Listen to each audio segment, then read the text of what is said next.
Seharusnya yang didakwa tentang kedaruratan kesehatan adalah Presiden sebagai pihak yang mengeluarkan keputusan tentang adanya kedaruratan kesehatan. Maka penerapan pasal 216 ayat 1 dalam dakwaan ketiga adalah sebuah kedunguan yang nyata oleh penuntut umum dalam penyusunan dakwaan. Saat membacakan eksepsinya, terdakwa kasus kekarantinaan, Rizik Syihab, menyalahkan berbagai pihak.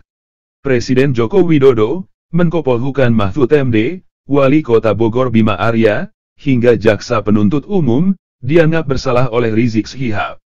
Bahkan, isi dakwaan jaksa penuntut umum, dianggap Rizik Syihab sebagai bentuk kedunguan. Penuntut umum tidak cermat, jelas, dan lengkap dalam menyusun dakwaan pasal 93 Undang-Undang Nomor 6 tahun 2018 tentang kekarantinaan kesehatan. Majelis Hakim yang mulia, rekan penuntut umum dan para hadirin yang kami hormati, penerapan pasal 93 Undang-Undang Nomor 6 tahun 2018 tentang kekarantinaan kesehatan dalam surat dakwaan oleh penuntut umum merupakan penggunaan pasal imajiner penuntut umum semata. Pasal 93 Undang-Undang Nomor 6 tahun 2018 tentang kekarantinaan kesehatan. Setiap orang yang tidak mematuhi penyelenggaraan kekarantinaan kesehatan sebagaimana dimaksud dalam pasal 9 ayat 1 dan atau menghalang-halangi penyelenggaraan kekarantinaan kesehatan sehingga menyebabkan kedaruratan kesehatan masyarakat dipidana dengan pidana penjara paling lama 1 tahun dan atau pidana denda paling banyak 100 juta rupiah.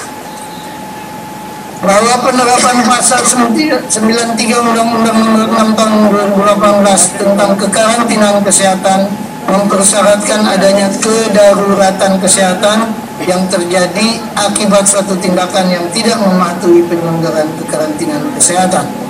Padahal dalam surat dakwaan JPU sendiri menyebutkan pada halaman kedua alinea kedua kedaruratan kesehatan masyarakat itu telah ditetapkan jauh-jauh hari sebelum perbuatan yang didakwakan terhadap terdakwa, yaitu melalui keputusan Presiden nomor 12 tahun 2020 tanggal 13 April 2020. Ini artinya kedaruratan kesehatan bukan dilakukan oleh terdakwa, melainkan telah terjadi sebelumnya. Sementara yang didakwakan pada terdakwa terjadi pada tanggal 13 November 2020.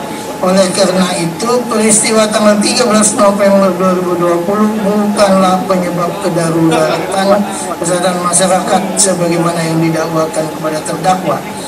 Seharusnya yang didakwa tentang kedaruratan kesehatan adalah Presiden sebagai pihak yang mengeluarkan keputusan tentang adanya kedaruratan kesehatan.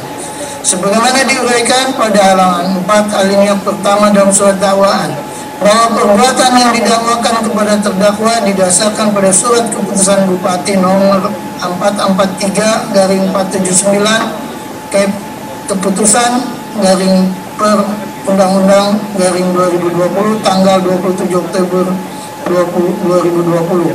Padahal pelanggaran terhadap surat keputusan Bupati bukan merupakan perbuatan pidana, hanya mengatur sanksi administrasi.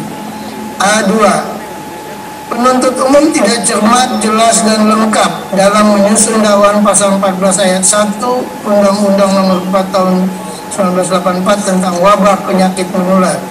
Majelis Hakim yang mulia, rekan penuntut umum dan para hadirin yang kami hormati, penerapan pasal 14 ayat 1 Undang-Undang Nomor 4 tahun 1984 tentang wabah penyakit menular dalam dakwaan kedua merupakan dakwaan memperbanyak pasal dan penguasa nafsu penuntut umum belaka untuk menutupi ketidakmampuan penuntut umum dalam membuat surat dakwaan yang cermat, jelas, dan lengkap sebagaimana disyaratkan pasal 143 ayat 2 huruf B KUHP. Pasal 14 Undang-Undang Nomor 4 tahun 1984 tentang wabah penyakit menular yang berbunyi 1. Barang siapa dengan sengaja menghalangi pelaksanaan penanggulangan wabah sebagaimana diatur dalam undang-undang ini diancam dengan penjara selama-lamanya 1 tahun dan atau denda setinggi-tingginya 1 juta rupiah. 100 juta ya, koreksi 100 juta. Uraian peristiwa yang dituangkan dalam surat dakwaan oleh penuntut umum sama sekali tidak menjelaskan Hal mana tindakan terdakwa yang merupakan perbuatan sengaja menghalang-halangi pelaksanaan penanggulangan wabah sehingga terdakwa harus dihadapkan di muka persidangan untuk diminta pertanggungjawaban pidana. Setelah kami membaca surat dakwaan secara seksama, kami tidak menemukan uraian jaksa penuntut umum dalam dakwaan kedua. Peran terdakwa yang mana yang dikatakan sengaja menghalang-halangi pelaksanaan penanggulangan wabah? Contoh, 1 pada halaman 8 alinea ketiga, kami tidak menemukan peran terdakwa dalam penyebaran WhatsApp yang disebutkan dalam surat dakwaan halaman 8 tersebut. 2 pada halaman 9, kami tidak menemukan uraian perbuatan terdakwa yang dengan sengaja menghalang-halangi pelaksanaan penanggulangan wabah karena tidak ada dalam surat dakwaan yang menguraikan adanya pertemuan terdakwa dengan pihak Satgas COVID-19 Kabupaten Bogor maupun petugas lapangan yang menegakkan aturan. Oleh karenanya, dakwaan yang menyatakan sengaja menghalang-halangi petugas tidak tercermin dalam dakwaan tersebut. 3. Pada halaman 10 dan 11, JPU tidak menguraikan secara cerdas, cermat, lengkap, cermat, lengkap, dan jelas. Peran dan perbuatan konkret terdakwa sebagaimana yang didakwakan dalam surat dakwaan, yaitu perbuatan terdakwa yang menghalang-halangi rapid test terhadap santri Ponpes Agrokultural di Markas Syariah.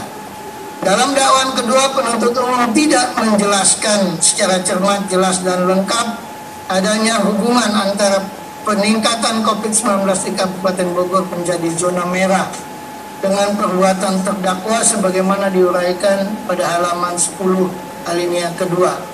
A3. Penuntut umum tidak cermat, jelas, dan lengkap dalam penerapan pasal 216 ayat 1 KUHP dan menafikan azas lex specialis derogat lex generalis.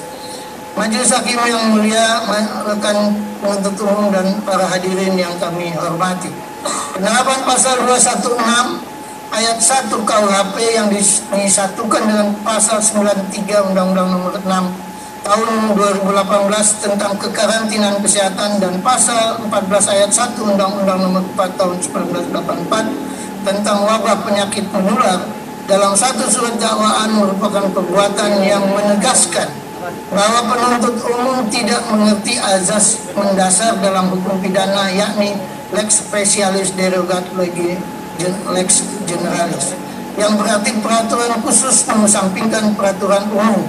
Apabila kiranya penuntut umum tidak mengerti dan atau tidak memahami azas lex specialis derogat generalis sebagai azas dasar dalam hukum pidana, kiranya patutlah penuntut umum membaca ketentuan pasal 63 ayat 2 KUHP yang menyebutkan jika suatu perbuatan masuk dalam suatu aturan pidana yang umum, diatur pula dalam aturan pidana yang khusus, maka hanya yang khusus itulah yang diterapkan. Dalam surat dakwaan, penuntut umum menguraikan peristiwa terkait pandemi COVID-19 yang diulang-ulang untuk mendakwa terdakwa dengan pasal 216 ayat 1 KUHP yang juga digunakan untuk mendakwa terdakwa dalam pasal 93 Undang-Undang Nomor 6 Tahun 2018 tentang kekarantinaan kesehatan dan pasal 14 ayat 1 Undang-Undang Nomor 4 Tahun 1984 tentang wabah penyakit menular yang notabene merupakan aturan khusus. Maka dengan mengacu azas lex specialis derogat generalis dan pasal 63 KUHP, maka penerapan pasal 216 ayat 1 dalam dakwaan ketiga adalah sebuah kedunguan yang nyata oleh penuntut umum dalam penyusunan dakwaan.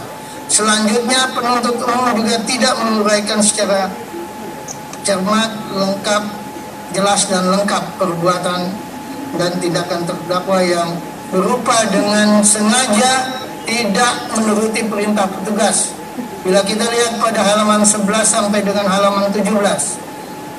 1. Pada halaman 11 sampai dengan halaman 17 kami tidak menemukan uraian perbuatan terdakwa yang dengan sengaja tidak menuruti perintah petugas. Karena tidak ada perintah petugas manapun yang diuraikan dalam dakwaan penuntut umum.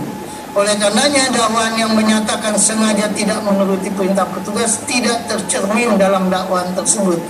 2. Pada halaman 11 sampai dengan halaman 17 Jaksa penuntut umum tidak menguraikan secara cermat, lengkap dan jelas dan lengkap peran dan perbuatan konkret terdakwa sebagaimana yang didakwa dalam surat dakwaan, yaitu perbuatan terdakwa yang menghalang-halangi rapid test terhadap santri Ponpes Agrokultural Markas Syariah. Berdasarkan uraian-uraian yang tadi disebutkan di atas, dakwaan penuntut umum pada dakwaan pertama, dakwaan kedua, dan dakwaan ketiga tidak memenuhi syarat surat dakwaan yang cermat, jelas, dan lengkap, sehingga majelis hakim yang mengadili dan memeriksa perkara ini kiranya menyatakan surat dakwaan batal demi hukum.